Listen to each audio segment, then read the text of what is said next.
Hi guys, it's Sabrina. So today I'm going to be talking to you guys about what exactly I did to prepare for step 1, starting even from year 1 and going forward.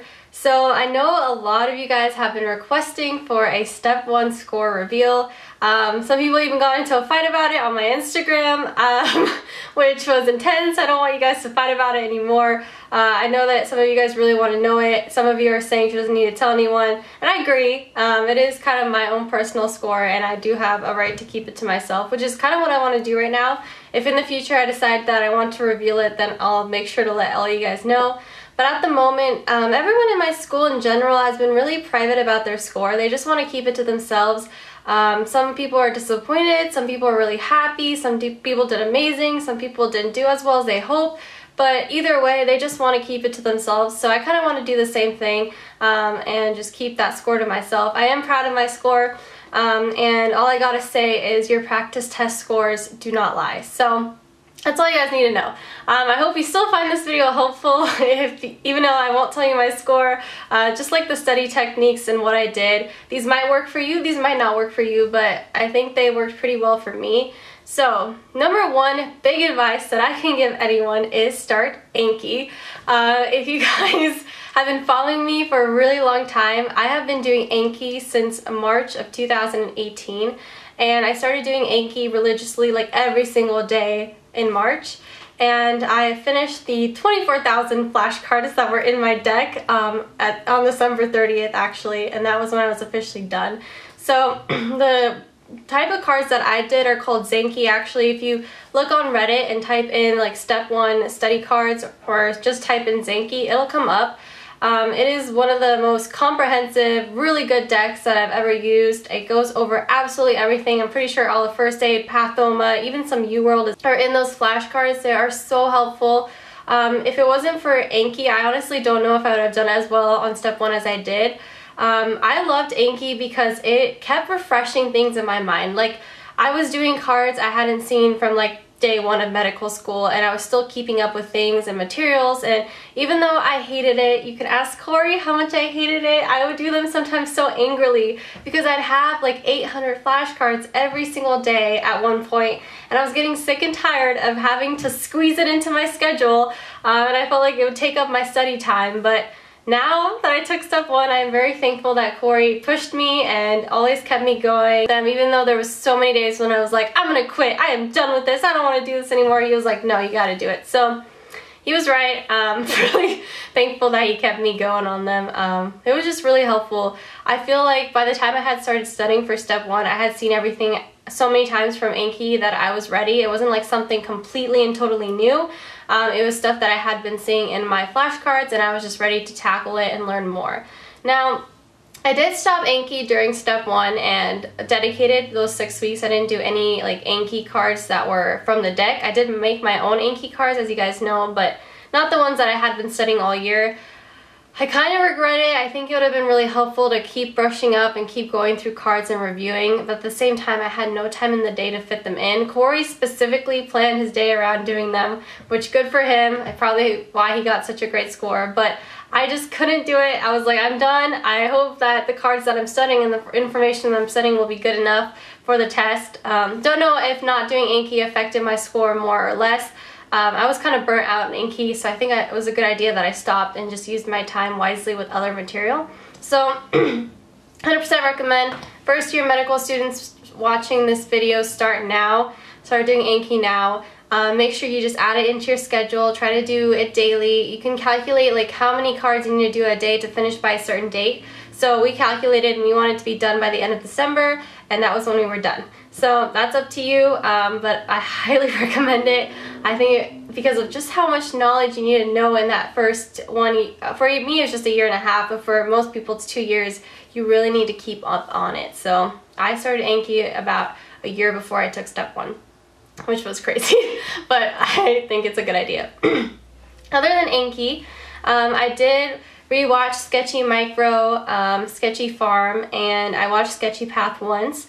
And I did this all before I even started dedicated. I was just trying to stay on top of it. We took our last test, I think it was in the beginning of November, And basically a lot of people kind of started studying for a step during November, December time before we officially started dedicated in January. So I was studying a little bit for step, and that's what I was doing. I was rewatching Sketchy. I also rewatched Pathoma during that time, and I reread First Aid too. So I was kind of like really preparing myself, and I was going into step 1 like pretty much filled with a lot of knowledge, but at the same time I wasn't like taking it extremely seriously like I started when I did do dedicated. So to start off with practice test scores, we took NBME 19 as a class. So that was our first exam to see if we were like ready to, what we would start with going into dedicated. So on NBME 19 I got a 196, and I was so sad. I was happy that I had passed, but I was so sad that I hadn't gotten higher, considering I'd reread everything and I'd been doing Anki and I only got 196. So I was really disappointed in my score. Then I read online that it really underestimates your score by like 10 to 20 points. So I was okay with it. I was like, okay, I didn't do as bad as I thought, but like still bad. So I tried to ignore NBME 19 and just keep going on, and we took that at the beginning of December, and I kept just doing the same thing after that. Then at the beginning of January is when I finally started doing UWorld questions. So what I'd do is I'd wake up every single day at around 7:30, and I'd go have breakfast, I'd sit down at 8 a.m. and start doing practice tests. And I would do 40 questions, random and timed blocks on UWorld. And I did 2 of those a day. So I did 80 total questions a day. And the same thing, just random, timed, kind of already practicing, stimulating myself for the test. And after that, I'd be done around 10, and from 10 to 2, it'd be about 4 hours. I'd be reviewing both of the tests. So it took forever. I'd read each question and make sure I'd really spend a lot of time on it, seeing what I didn't know, looking through my material to make sure I understood it. After I did miss it, I made a flashcard on the questions that I missed too. So I just tried to repeat over and over things that I was missing. If there was questions that I got right, I still would try to see if I really had known it, if I was really good at it, or if I hadn't, I guessed right. So usually when I first started off, I wasn't doing very well. I was getting like 60% to 65%. I was really kind of down on myself because I was like, why am I doing so bad? But eventually your score does rise. You start getting up to 70, 75%, 80. I even got a couple of 90s, which was really exciting, and above 90s. But eventually my scores were starting to range anywhere from like high 70s to high 80s, and that's what I was ending up with in UWorld. So overall, when I'd finished my first pass at UWorld, I had a 77%. I was pretty happy with that. I thought that was a decently good score. And then of course, after you're done with UWorld, you can like redo your missed questions, redo your marked questions. I redid both. That took another like 4 days or so to just redo all of them. I had a lot of marked questions, like at least 1,000 out of like the 2,000 questions. So after 2 p.m. I would take a break. I would go on a walk with my dad. He would take me out because I needed to see the sun. He said they were all worried that I wasn't getting enough vitamin D or sun, which is true. I was stuck up in this room for almost 12 hours every day. I'd be done around 3:30, 4-ish. I do my flashcards. I had about 300 to 400 a day. I'd spend a lot of time on my flashcards. Normally that'd only take me an hour. Sometimes it took me 2. Because I wanted to make sure that when I was reading it, I was understanding it, not just like looking at it real fast. Like I was literally understanding my flashcard. And these cards were the missed question cards, so they weren't any Anki cards that I had been doing previously. And then after that, I spent the rest of the night doing something. So I started off the week with reviewing Sketchy Micro, I believe, was what I did for the first week. And I think that took about a week, and then same schedule, but then after I was done with Sketchy Farm, I would be doing Sketchy Micro. I started doing Sketchy Farm. Then same schedule after that, I did Pathoma. Then same schedule in the morning after that, I did First Aid. Pathoma and Farm also took about a week each. First Aid took like, I think 10 days to 2 weeks. I don't know, I was reading that book for a really long time. I did take the time to read it. I made sure I understood every sentence I was reading, sort of. It like took forever. I made flashcards off of things I didn't know that I wanted to like review and see. Same thing with Pathoma, flashcards off of anything I didn't know I wanted to like review and see again. And same thing with Sketchy Farm and Micro. So all my flashcards ended up being like, I think 2,000 to 3,000 of them were all made by me based off of what I'd been reading, what I hadn't known, what I'd missed, and it was like my own deck. And I really liked it. I liked that I was reviewing things that I wasn't good at, because sometimes when I was reviewing Zanki, I'd review things that I'd seen so many times. I was like, I'm done seeing this, I know it. Like, it had gotten to the point where I didn't want to see it anymore. So at least with my own flashcards, I was only seeing things I hadn't seen before, so that was nice. So that was basically my schedule, and I got done with everything at the 5-week mark, so I had 1 week left until my test. And that's when I started being like, what am I gonna do? Like, I'd gotten to the point where I was like, there's too much time left and I'm done, and I feel like I'm at my like smartest peak right now and I need to go take that test. So sometimes I think, what if I would have taken it earlier? Would that have been better? Because I did kind of like, I don't know, the last few days I didn't really have much to do. I was kind of just doing things to do them. Something that I did that I do recommend for the biostats is actually going in and buying that UWorld biostats review. They have like 70 questions, I believe, just on biostats. It's things that you haven't seen before in first aid or anywhere else. And I saw some of the questions on step 1 that I'd seen on that biostats review, so definitely buy that. It's a really good investment. It was like $25, and I think it's really important if you're not good at biostats or if you haven't been reviewing it, 'cause obviously we don't really review biostats. We spend a lot of time on everything else. So I recommend you get that. Just to do a quick little review, I did that right before my test. I did the free 120 before my test. I got an 82% on that one. So that was kind of what I was ranging. I was pretty happy with that score. I thought it was like a decently good score to get right before my test. I also was just doing my missed questions from UWorld. That took only about 4 days. And I reread Pathoma. I reread the first 3 chapters of Pathoma because I read on Reddit online that it's a really good idea to read the first 3 chapters. I guess they like have a lot of questions on step 1. I think they were right. I think there was a lot of questions from those first 3 chapters. I also reread biochemistry in first aid because that had been like my weakest link. There was so many hard biochem questions about like Hunter's disease and all those like diseases, like specifically on my questions on like the MBMEs and on UWorld, and I wasn't getting them right. So I was trying really hard to like memorize those disorders. I think I got 1 question on the test, so I was a little disappointed that I'd spent so much time on it.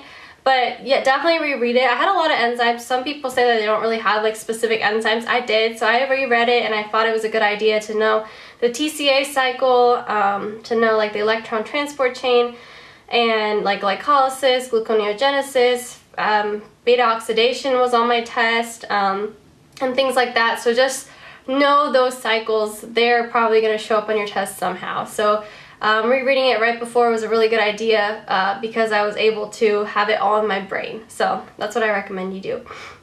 And that's it. Basically, I took the day off before the test. It was Valentine's Day, which was really fun. I got to hang out with my sister. I hung out with Corey. I just tried to relax. Obviously, all you're thinking about is freaking out. I also went to a spa, which was fun. But, you know, you just gotta relax. And I went in the next day and I took the thing, and here I am today. I survived. I know after I took the test, I was really upset, really disappointed. I was really heartbroken. It was probably one of the worst experiences of my life. I'm sure everyone in my school feels the same way. It took a lot out of you. I'm really happy it's over and that we're surviving. I'm hearing a lot of good things from my classmates, so I'm happy it's going well for everyone. But yeah, that's what I did, basically my layout of what I did. And now I'm just going to talk about my practice test scores real quick in the order that I took them. So after it was really fast. So I started studying on a Wednesday, I took a practice test on a Saturday, and that was probably way too fast. But anyway, I wanted to feel better after my 196. So I took UWorld 1. Obviously it really overpredicts your test score. I got a 241 and I was like, wow, I'm a genius. I don't even need to study anymore. I'm already getting 240s. That's my goal, blah, blah. No. I read a line that's way overpredicted. The next week when I took an MBME, I took MBME 16. Got a real score. It wasn't like a real score. I got like a 215 on it. I was freaking out. I was crying. I was panicking. I was like, oh my god, how did I go down? What's happening? I'm gonna fail this test. I was like 4 weeks out and I was having a heart attack. I don't know. I mean, it was a hard test. I was disappointed in myself. Obviously, I thought I should be improving, but I shouldn't have taken UWorld 1 as my first test, because that's where it was disappointed. I should have probably taken an MBME as my first test. So I got a 215 and was freaking out. The next week, I got a 77% on a Kaplan, like full-length stimulation test. I don't know why I randomly wanted to do a Kaplan test, but I kind of wanted to see what it felt like to do 8 hours straight, and I think a 77% is pretty good, so I was pretty proud of myself. I saw some improvement compared to like my NBME. And I was also like exhausted because 8 hours is a long time. That was my first time ever like doing 8 hours straight of like a practice test. Obviously I'd been studying like 12 hours a day, but still. So I was okay with that score. The next week I took NBME 17, jumped up to like a 248. I was so excited. I was about 2 weeks out from my test. Or 3 weeks out, I believe, and I was, 3 weeks out, and I was really happy that I was improving. I improved so much, and I was in my score range, and that's what I wanted, and I was like, oh wow, I'm doing great. So I got really excited, but I also tried to like calm down, so I was like, this is your first like 240, who knows, maybe this test was easier. So then the next week, I took one of the most predictive ones, also one of the most hardest ones. It's not as hard as NBME 19, but I got a 244 on NBME 18, and I was so excited. I was like, okay, my 240 like-ish score is a real score. It's not fake. Oh my gosh, I'm doing good. So I got really excited about that. And then I took one last practice test right before, like a week out from my test. I took UWorld 2, which I heard was also really predictive, and I got a 251 on that. So I even saw more improvement, and I was so excited. I was like, I'm so ready to take this test. My scores are shooting up, and I'm doing really good. I've reached my peak. This is it. So I went into the test like pretty confident that I was ready to take it. Kind of sucks, like the circumstances of how the test ended up going for me that day. I wish it would have just played out differently. I feel like the nerves definitely settled in. The fact that I didn't sleep settled in and kind of just fogged up my brain. You know, it is what it is. But I am still really happy with how my test score turned out in the end. Yeah, so that's basically what I did, how my test scores improved over time, and yeah, is there anything else? Oh, also, every night I'd stop studying at 8. I recommend you guys stop studying when you're done. Like, I was done at 8. I was like, my brain doesn't work past 8. We're done. I'd relax. I'd go watch my favorite TV show. I'd read. I'd do something I really love to do and just take my mind off of studying. You have to make sure you put in some break time. I also ended up taking off half days too. I thought I would never have half days. I remember telling you guys I was trying to avoid half days, but somehow they always ended up coming into my schedule.